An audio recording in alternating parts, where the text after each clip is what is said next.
From Nuke's perspective, like, what are we doing out here, bro? Like, come on, man. Like, I just don't get it. Oh, Hopkins, is done, or he's going to be toast this year. That's what Nuke is in Tennessee. No one wants this at all. But here we are. I tell you what, we're still going to watch it, though. Look at the release. There's your separation. Great route. Stutter and go. Gets by clean. That is unbelievable. Maybe the greatest catch I've ever seen. Some news to talk about, and obviously the big news of Monday anyways was the fact that DeAndre Hopkins, Nuke Hopkins, signed with Tennessee. And this is what I tweeted out. Nuke in Tennessee, Matt Harmon, is like these Marvel spinoffs, okay? No one wants them. No, we don't want this stuff. Oh, it's like, oh, you love the Hulk? Guess what? You're going to get his cousin as a lawyer. It's like, no one wants this, but we're going to watch it. It's like, oh, you love Captain America? We're going to get you two of his spinoff characters and have them in some, blase show. But you know what? We don't want that, but we're going to watch it. You know what I mean? It's like, that's what Nuke is in Tennessee. No one wants this at all. But here we are. I tell you what, we're still going to watch it, though. We're still going to see what happens with DeAndre Hopkins in Tennessee. Look, if you missed our Nuke Hopkins, profile breakdown from earlier this summer, the question remains, and a lot of folks are asking this, Matt, what does Nuke have left in the tank? On DeAndre Hopkins, for one, I think that one of the things that I'm most kind of, I wouldn't say scared of, but one of the things I'm the least confident in using reception perception for is like trying to predict aging cliffs, right?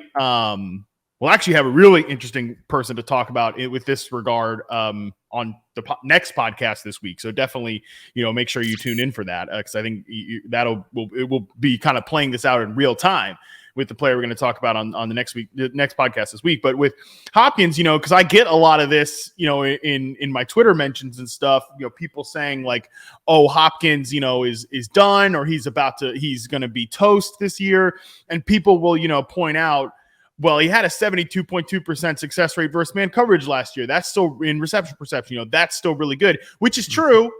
He did have that last year, and that is still a really good number.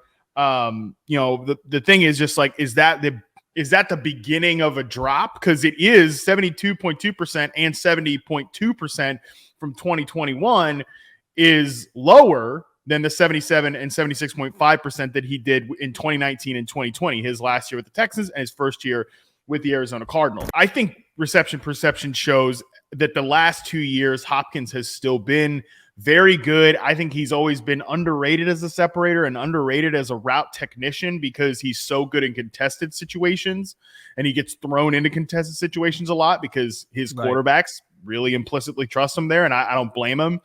I think he's always been underrated in that regard, but I do think we've seen a little bit of a decline. His zone success rates are trending down as well. His press coverage success rates are a little lower than we saw at his peak in 2019. But I think if the Titans get the version of DeAndre Hopkins, who I think has game, I don't know about you, I think he's got game that should age pretty well. Yeah. I think if they get the version that the Cardinals have gotten the last 2 years, because the one narrative I would push back on is that he showed like steep decline the last couple of years, or he showed really diminishing ability to separate. I disagree with that. But again, it's just tough to know a player at his age, at this point in his career, are we going to see him stretch these years out the next few years, or are we going to see a potential big drop? My big take is that if the Tennessee Titans here get DeAndre Hopkins on, what was it, a 2-year, $26 million deal? We don't have all the details yet, but if they get the player that Hopkins has been the last 2 years on that contract, I will, number one, totally understand the move. And number two, I think it would be a huge win for a Tennessee Titans offense that, that receiver depth chart was as barren as it got prior to this. Obviously we'll talk about Burks here in a second, but I think this is a move they needed to make. And I kind of think it's been in the works for a while. So I get it from a Titans perspective here. 96 targets, 64 receptions, 717 yards, and 3 touchdowns over 9 games for DeAndre Hopkins. Injuries and suspensions cutting his season short. All right, so you say it makes sense for Tennessee. I absolutely disagree, to be 100% honest with you. I just, to me, it doesn't make any sense whatsoever. This is a move that you make, Matt Harmon, if you feel like you're close, right? Look, you're doing it. They're doing this move to be competitive, right? Mm-hmm. But what I'm saying, though, is like, look at your roster right now. It's bad. The offense, you're built around an aging running back who has had, about 1 billion carries over his career, right? This is tough. The offensive line, I think, is going to be really shaky as well. Yeah. And again, outside of Nuke Hopkins, Treylon Burks is, again, a developing player, I think you could say at best.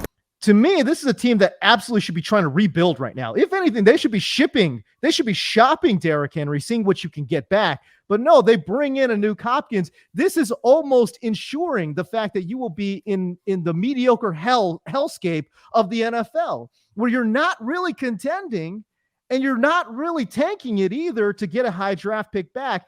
And again, you could say whatever you want about these quarterbacks that they drafted over the last 2 years. This is a special draft class that they've got coming up in this upcoming season in the NFL draft. So I would anticipate you want to position yourself to be in one of those 2 spots.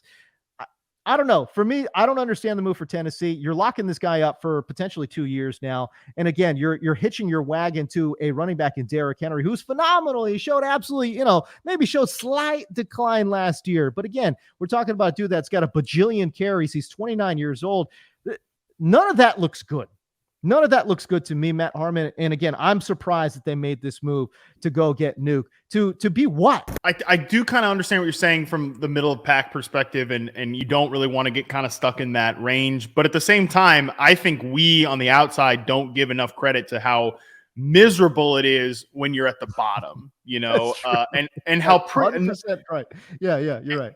And I mean, if you're a guy like Mike Vrabel, who has instilled what I think is a really good culture in Tennessee, and I think Mike Vrabel is clearly, they just fired the old GM and brought in a new GM. The one constant there is that this thing sort of revolves around Mike Vrabel, right? Like the one big power struggle, I think, or disagreement between Mike Vrabel and John Robinson was, I think Robinson did want to reset the roster a little bit, and did that by trading the best player on the team, or at least one of the 2 best players on the team, in AJ Brown. And Mike Vrabel was basically like letting everybody know he disagreed with that move. And a few months later they fired the GM. So I think it's pretty clear that Vrabel's, like, even with Rand Carthon, the new GM there, he's kind of in the driver's seat of this thing. They've installed a really good culture there in Tennessee that's always about competing.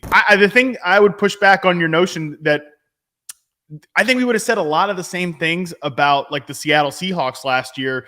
The roster looks bad, that they're not a very good team, and they had a veteran quarterback in Geno Smith who certainly was less proven than Ryan Tannehill. They had kind of a young guy that we were hoping we didn't see, and I think no disrespect to Malik Willis, but I think he kind of fits into that Drew Lock mold right now, as we kind of we probably don't want to be seeing Malik Willis in this whole situation. I think that you look at the Titans defense, I think they're one of the most underrated defenses in the NFL. I think they've had issues at cornerback staying healthy.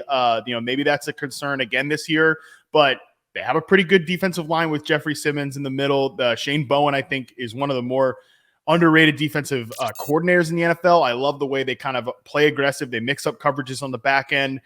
And, I think the one concern is definitely the offensive line. And in kind of conjunction with that, is the run game going to be as dominant as usual? Look, I think if Derrick Henry runs for 1,800 yards this year, I won't be surprised, because he's just been that good and been that metronomic as a runner. Put aside whatever you think about Will Levis as a prospect. I think that they're looking at this guy as, hey, he's a second-round pick who would be on a cost-controlled contract if he hits.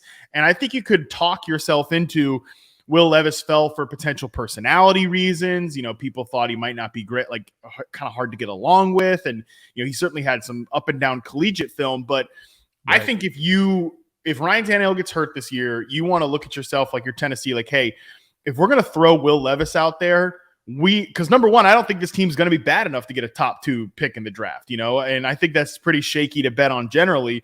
If we're going to have to throw Will Levis out there, we're now throwing him into an environment where he's got DeAndre Hopkins to throw to, where he's got a veteran like, okay, this guy, I can throw to him in man coverage, even when he's not all the way open yet, and he's going to win it. Like, I think you don't want this to be, when you have young quarterbacks, you don't want it to be a net negative experience when they get on the field. And I think this move is kind of about, number one, staying competitive, but also you're going to have a guy now hopefully next 2 years with DeAndre Hopkins to sort of grow and learn. And look, Hopkins has been a little bit of like a man maker at the quarterback position, right? With Watson and then Kyler Murray. And I think the Titans are hoping they can catch some of that here with Will Levis. I think that's a big part of it. From Nuke's perspective, like, what are we doing out here, bro? Like, come on, man. Like, I just don't get it, like, hey, listen, I mean, I get that, this deal could reach up to, I think $15 million is what they were reporting per year, right?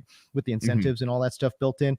And, the Chiefs probably couldn't get there. I mean, I don't even know if the Chiefs could get double digits, right? Okay. So fine. The Bills can't get to double digits, whatever it might be. But I just go back to, you get the playoff, bonuses, you get, endorsement deals that are not going to be available to you on a bad team. I don't get the move for DeAndre Hopkins. Plus, you got to be tired of playing like for these kind of teams, man. Like, how are you not sick of this?